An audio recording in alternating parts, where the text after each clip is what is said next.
அதே தான் சொல்லுவார். அதாவது தன்னை உணரார்.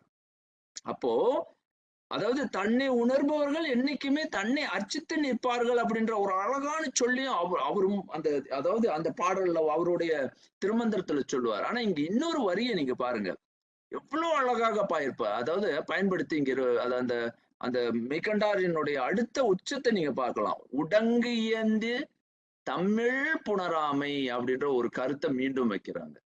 இங்க என்ன பிரச்சனைன்னா வெளியில பிரச்சனை இல்லப்பா, உள்ளதான் உன்னுடைய பகைதான் பெரும் பகை. நீ யாரை பகைத்து நிற்கின்ற அப்படின்னா இவர் இல்ல. இதை பாருங்க, இந்த குப்புசாமி, இந்த தங்கசாமி, இந்த இவர்கள் அவர்கள்னு யாரையும் இன்னைக்கு வரைக்கும் நம்மளுடைய மரபை பாத்தீங்கன்னா எனக்கு இன்னும் வேதனையாக இருக்கக்கூடியது, நம்மளுடைய எல்லாரையும் குற்றம் குறை சொல்லியே நம்ம வாழ்க்கையை நகர்த்துவதுதான் நம்மளுடைய ஒரு மேன்மைன்னு நினைக்கிறோம். இன்னைக்கு அந்த மாதிரி ஒரு கலாச்சாரத்தை உருவாக்குறாங்க. இவர் சரியில்லை, அவர் சரியில்லை, அப்படியா இல்ல. அவர் சொல்றாரு, உடங்கு ஏந்து தமிழ் புணராமை. ஐயா, உன் பிரச்சனை உன் உள்ளுக்கே நீ பிரச்சனை இரு. அதாவது என்ன நினைக்கிற, அங்க இருநிலை இருமை பெற்று உன்னுடைய நிலையே நீ உன்னோடு இயைந்து அப்படின்னா என்னன்னா உன்னுடைய நீ ஒத்து போகல. அப்ப இங்க ரெண்டு இதுல ஒரு இந்த பாடத்தை எடுத்தோம்னா நான் நினைக்கிறேன் மிக மிக ஆழமான மோட்டிவேஷனல் தியரிஸ் எல்லாமே இது உள்ளுக்குதான் ஒளிஞ்சு கிடக்கு. இந்த மோட்டிவேஷனல் அப்படின்னு சொல்லக்கூடிய தன்முனைப்பு தூண்டலுக்கான முக்கியமான வரியே இதுதான். இதை எடுத்து நான் பல நிலைகள்ல மாணவர்களுக்கு பயிற்சிகளாக கொடுத்திருக்கேன். இந்த உடங்கு இயைந்து, ஏன் உன்னோடு இயைந்து போக முடியல, உன்னோடு ஒத்து போக முடியல, நீ வேறு நிலைகள்ல பிரிந்து போகின்ற. அப்படின்னா என்ன அர்த்தம்னா உன் உள்ளுக்கே பிரிவு நிலை இருக்கின்றது. நீ நீனாக இருப்பதற்கு இல்லாமல் இருக்கின்றாய் என்றால் உன்னோடு இன்னொரு பொருளும் சேர்ந்திருக்கின்றது. அப்போ உனக்கு எதிரான சில செயல்பாடுகள் உன்னுள்ளேயே நடக்கின்றது. அப்ப பகைவன் என்பவன் உள்ளே இருக்கின்றான் அப்படின்ற கருத்தை அருமையா கொண்டாந்து உள்ள வைக்கிறார். அதுதான் பாத்தீங்கன்னா அந்த அருமையான கருத்து. இதுதான் முதல்லயே அவரு சிவஞான போதத்துல சொல்லுவாரு, கல்லால் நிழல் மலைவில்லார். அந்த வார்த்தையே மலைவில்லார். அந்த மலைவில்லார்னா என்ன அர்த்தம்? மலைவுகள் உண்டு. நீ உன்னை கீழே வீழ்த்துறதுக்கு நிலைகள் உண்டு, உன்னை வீழ்த்தும் சக்திகள் அங்கே உண்டு. அதை நீ எதிர்த்து நிற்கும் போதுதான் மலைவில், அந்த மலைவில்லாத ஒரு நிலையை அந்த வில்லார் அப்படின்னு அதை எதிர்த்து நிற்கக்கூடிய ஒரு பெரும் இறைநிலை அங்கு இருக்கின்றது. உன்னை சாய்த்து விடும், கீழே இறக்கி விடும் அப்படின்னு சொல்லி அந்த உடங்கு ஏந்து அப்படின்ற ஒரு வார்த்தையை சொல்றாரு. உன் உள்ளுக்கு தான் நீ உன்னால ஒத்து போக முடியல. எது கூட ஒத்து போக முடியல? ஏன் ஒத்து போக முடியல? யாரு கூட பகை? உன்னுடைய பகை யாரோடு நிற்கின்றது அப்படின்றத அதை சிந்திக்கும் அந்த வகையை நமக்கு மிக மிக நுட்பமாக அவர் கத்துக் கொடுக்கிறாரு.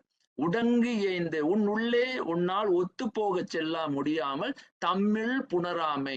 நீ உன்னுடைய புணர முடியல, உன்னோடு நீனாக மாற முடியவில்லை, நீ ஒருவனாக இருக்க முடியவில்லை உன்னோடு.